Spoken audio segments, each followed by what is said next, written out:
አሰላሙ አሌይኩም ወረህመቱላሂ ወበረካቱ። ውድ የዩቲዩብ ቻናል ቤተሰቦች እንዴት ናቸው? አይኖ በጣም ጠፍቻለሁ።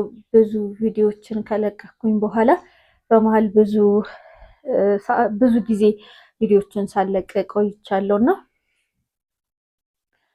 ለዛ ይቅርታ አድርጉልኝ እና ዛሬ ልነግራችሁ ያሰብኩት ነገር ማለት ነው በህይወታችሁ ሰዎች ብዙ ነገር እናንተ ላይ ያደርጋሉ። በቃ በጣም ከሰዎች ጋር የምንጣላባቸው ብዙ ነገሮች አሉ እና ከነዛ ከተጣላንባቸው ነገሮች በኋላ ይቅር ባይነት ወይም ደግሞ ይቅርታ ይመጣል እና ይቅር ካልን በኋላ እንኳን በውስጣችን ቅሬታ ቢሰማን ተፈጥሯዊ ነገር ነው። ውስጣችን ቅሬታ የሚሰማን ችግር እንደሌለው የሚገልጽ ጽሑፍ አንብቤ ነበርና እሱን ልንገራችሁና የማንችላቸውን ነገሮች አንዳንዴ እንቀይራለን ብለን ስንነሳ በተፈጥሯችን በደረሰብን ነገር የሚሰማን ቅሬታ አለና ስለዚህ ሙሉ ለሙሉ ከቅሬታ ነፃ አይደለንም። ነቢዩም ሰለላሁ ዐለይሂ ወሰለም አጎታቸውን ሐምዛ ስለገደለባቸው ወህሺ ሲናገሩ የተሰማቸውን ከባድ ሐዘን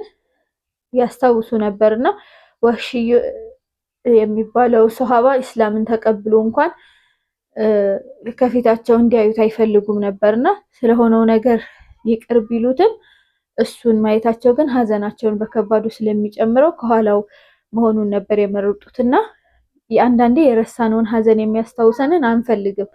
እንድናየው ፈልገን ብንሞክርም በቃ ነገሩ ተደጋግሞ ሲመጣብን ስለዚያ ነገር መወገድ ማሰላሰል እንጀምራለን እና ሳናስበው ቅሬታችን አድጎም መጥፎ እርምጃ ልንወስድ እንችላለን ማለት ነው እና ቅሬታ በተወሰኑ ሰዎች ላይ ብቻ አይደለም እና ሁላችንም ውስጥ አለ፣ ደረጃው ይለያይ እንጂ ማለት ነው እና ብዙ ጊዜ ገሌ እኮ አስቀየመኝ፣ ባደረሰብኝ ነገር ቅር ብሎኛል እንላለን።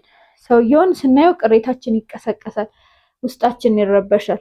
ምናልባትም በንዴት ከንፈራችንን መጥ ይሆናል እና ስሜቱ ይኑረን እንጂ ድርጊቱን ግን ሁላችንም በእኩል ደረጃ እንፈጽመው።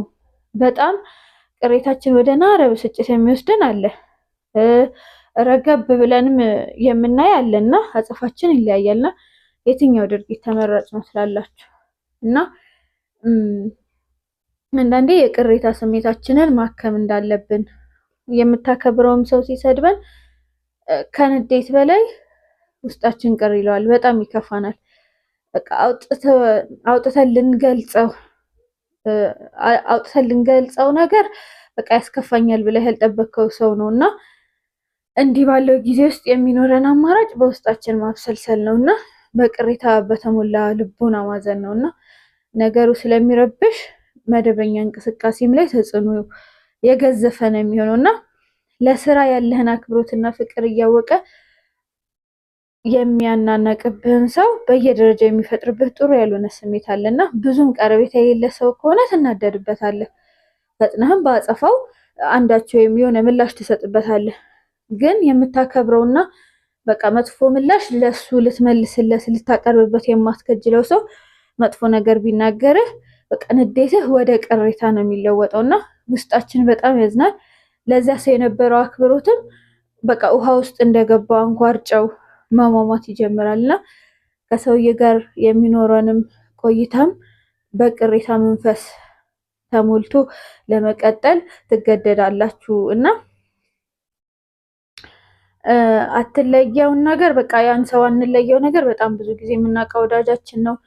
መናገርም ደግሞ ይከብደናል። እሱም ቢሆን ደግሞ እንዳስከፋ በቃ ላይ ያስበው ይችላል እና ይህ ደግሞ ስሜታችንን ይበልጥ እንደሚረብሸው ግልጽ ነውና ማስከፋቱ ሳያንስ እንዳስከፋን የማያውቅ ሰው የሚፈጥርብን አሉታዊ ስሜት በጣም ከባድ ነው እና ችግሩን ፈጥነን ካልፈታ ነው ቀላል ወደማንለው የስነ ልቦና ቀውስ ውስጥ ልንገባ እንችላለን። በቅሬታ ተሞልተን እድሜያችንን ማቅሰል አይኖርብንም እና ቅሬታ ውስጥ የከተተንን ሰው ቅር እንዳሰኘን መናገር አለብን። ካልሆነም ደግሞ ነገሩ እንዳልተፈጠረ አስበን ጉዳዩን ለመርሳት መሞከር ነው።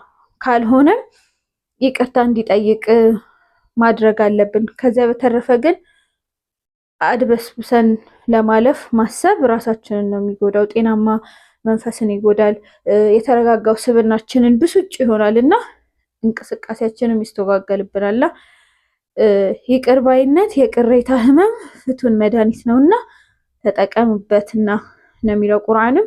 የመጥፎ ነገር ዋጋ ቢጤዋ መጥፎ ናት።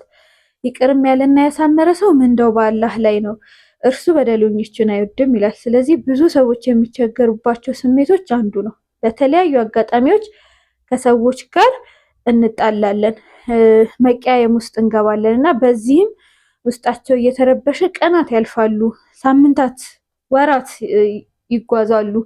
ጊዜው አይቆምም ይሄዳል እና ሰዎቹን ባየን ጊዜ ደግሞ ቅሬታችን እንደገና እየተቀሰቀሰ እንብሰለሰላለን እና በንዴትም ልንቃጠል እንችላለን እና ይቅር ለማለት ወይም አይተው እንዳላዩ ሆኖ ለማለፍ የተዘጋጀ ስለ ልቦና እንኳን አይኖረንም በዛ ጊዜና ይቅር ባይነት ለደስተኛ ህይወት ብቻ ሳይሆን የራስንም ጤና ለመጠበቅ ካለው ፋይዳ አንጻር የዓለም ሳይኮሎጂስቶች ራሱ እንደ አዲስ መስክ እያጠኑት ነው የሚገኙት እና ቁርአንም ከ14 ክፍለ ዘመናት ቀደም ብሎ ስለዚህ ጉዳይ አብራርቷልና ይቅር ባይ ያለመሆን ንዴትን በማናርና ከሰዎች ጋር የሚኖረንን ሰላማዊ ወዳጅነት በማጠርሰስ ይጎዳናልና የአላህንም ህጎች መፈጸም እንዳንችል እንቅፋት ይሆነናል። ለጋስ ስብዕና እንዳይኖረን፣ ደካማ ባህሪ እንዲኖረን ነው የሚያደርገውና ለጋስ ሰዎች ደግሞ ከንፉጎች በላይ ደስተኞች ናቸውና ጤናማ ናቸው፣ ተስፋማና የላቀ ራዕይ ያላቸው ናቸውና ለጋስ መሆን ለሰውነት ውስጣዊ ሰላምም ሆነ በአላህ ዘንድ ተወዳጅነት ለማግኘት ያለው ጥቅም ብዙ ነውና ለጋስነትን በሚገባ መጎናጸፍ ውስጥን የማሰልጠን ምሳሌ ነውና ይቅር ባይነት ጥሩ ለጋስ ለመሆን ድጋፍ አለው። ከንዴትና ቁጡ ካጣ ራስ ወዳድ መንፈስነት ስለሚጠብቀን ያረጋጋናል እና በየጊዜው በቁጭትና በመሰልሰል ጎዶሎ አቋሞችን እንድንገነባ ይረዳናል። ቁርአን ስለ ይቅር ባይነት 3 ዘርፎችን ጠቅሶ የሚያስቀምጠው ነጥቦች በዕለት ከዕለት ህይወታችን ብንተገብራቸው አስደናቂ ለውጥ የሚያመጡ ናቸው። አንደኛው በደልን ወይም ጉዳትን በይፋ ይቅር ማለት፣ በቃ አፉ በይፋ ይቅር ማለት አለብን። ሁለተኛ ደግሞ በደልን ወይም ደግሞ ጉዳትን እያወቁ ማለፍ፣ በቃ እንደተበደልን በቃ እንደተጎዳን አውቀን ማለፍ መተው አለብን። ሶስተኛ ደግሞ የመሐሪነት አቋም የመጎናጸፍ ወይም ደግሞ ይቅር ባይነት ወፍር የሚለው ነገር ውስጣችን ሊኖር ይገባል እና ይቅር ማለት ይቅር ስለማለት ያሳመረ ሰው ሽልማቱ ከአላህ ነው ይላሉና ስለዚህ ይቅር ማለት ታላቅ ጸጋ ነው፣ ግን ደግሞ ቀጥ ያለ ረጅም ተራራ እንደመውጣት እልህ አስጨራሽ ነውና የበደለንን ሰው ይቅር ማለት የጎዳንን ሰው ስለ ጉዳቱ በቀል ከማሰብ ውጪ ይቅር ብሎ መኖር። አምላካችን አላህ ይቅር ባይነትን እጅግ አወድሶታል። በቀልን የሚያስቡ ሰዎች ሳይሆኑ ይቅር ብለው የሚያልፉትን አልቋልና ከታላቅ ምንዳም ጋር ቃል ኪዳን ገብቶልናልና መበደል ከባድ ቁስል ነው። አደጋ ያደረሰብን ሰው ስለ ጥፋቱ ጸጸት ተሰምቶት ይቅርታ በጠየቀን ጊዜ ከልባችን ይቅርታ ልናደርግለት የምንችለው እንዴት ነው? ከልባችን ያን ሰው ይቅርታ የምናደርግለት እና ይቅርታ ማድረጋችን ከፍርሃት አይታሰብብንም ወይ? ፈሪ መባል ደግሞ የሚያሰጣን ብዙ ማህበራዊ ነገሮች አሉና ማግኘት ያለብንን ክብር እንዳናገኝ ይሆንብናል እና ይቅር ማለት እንዴት ይቻላል? እንዴት የታላቅ ስብዕና መገለጫ ሆነ? በአላህ ዘንድ የላቀ ሽልማት ሊያስገኝ የቻለውስ በምን መለኪያ ነው? ይቅርታ የሚለው አቡ ሱፊያን በተጨነቀ ጊዜ ተወዳጁ ነቢይ መሐመድ ሰለላሁ ዐለይሂ ወሰለም የነበራቸው ስብዕና በዚህ ዘመን እንዴት ይደገም ይሆን? አቡ ሱፊያን የተባለ የመካ ንጉስ ነበር። መልእክተኛው የበጎነት ጥበባቸውን ማስተማር ሲጀምሩ ትልቅ ፈተና ሆኖ ነበርና ተከታዮቹን እያስተባበረ ክፉም ይፈጸምባቸው ነበር። እንደ አቡ ጃህል ካሉ እኩይ መሳፍንቶች የመካ ሹማምንቶች ጋር በመሆን በነቢዩና በተከታዮቻቸው ላይ የመጥፎ በትሩን ለዓመታት ይወረውር ነበርና ታላቁ ነቢይ ግን በ40 ዓመት የመካ ቆይታቸው የነበራቸውን ክብር በአንድ ጀንበር ነበር የተናደው።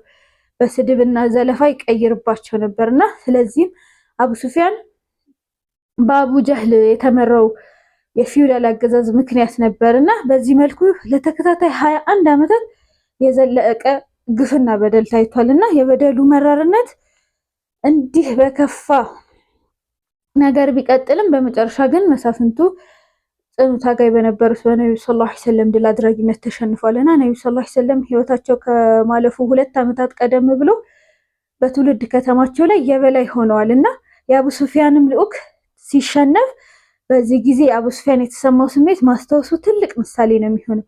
ያደረሰውን በደል ያውቃልና ነብዩ ሰለላሁ ዐለይሂ ወሰለም ከተከታዮቻቸው ጋር መካ በደረሱ ጊዜና መካን ድል ባደረጉ ጊዜ ስላደረገው ነገር እያሰበ በቃ ይበቀሉኛል በማለት ከፍተኛ ጭንቀት ውስጥ ገብቶ ነበርና ለረጅም ጊዜያት በፊውዳል ልቦናው አንቀጥቅጦ በገዛት መካ ላይ ሲዋረድና ሲነወር ይታየው ነበርና በጣም ይፍሰለሰል ነበርና ባለፉት ዓመታት ግን በነብዩ ሰለላሁ ዐለይሂ ወሰለም ላይ ያደረሰው መከራ በራሱ ላይ እንደሚፈጸምበት ሲያስብ በቃ የሚገባው ጠፍቶት ነበርና በጣም ተጨንቆ ነበር። ግን ነብዩ ሰለላሁ ዐለይሂ ወሰለም በፍጥነት አዋጅ አስነግረው ነበርና በቤቱ ያለ ሁሉ ምንም እንደማይደርስበት መሳፍንቱም ሆኑ ሌሎች መካውያን ባደረሱት የክፋት ተግባር ነብዩ በበቀል አጸፋ የሚያደርስባቸው ኢምንት ነገር እንደማይኖር አስነግረዋልና የዚህን ያክል ነው ይቅር ባይነት ቦታና ሁላችሁም በኑሯችሁ ላይ የሚሻልን ነገር የሚሰጠንን ስልት መቀየስ መልካም ነውና አንዱን ይቅር በማለት እናገኘዋለንና በተለያዩ አጋጣሚዎች በሰዎች መከፋታችን አይቀርም። በስራችን ጣልቃ ገብቶ ችግር የሚፈጥርም ሰው አለ።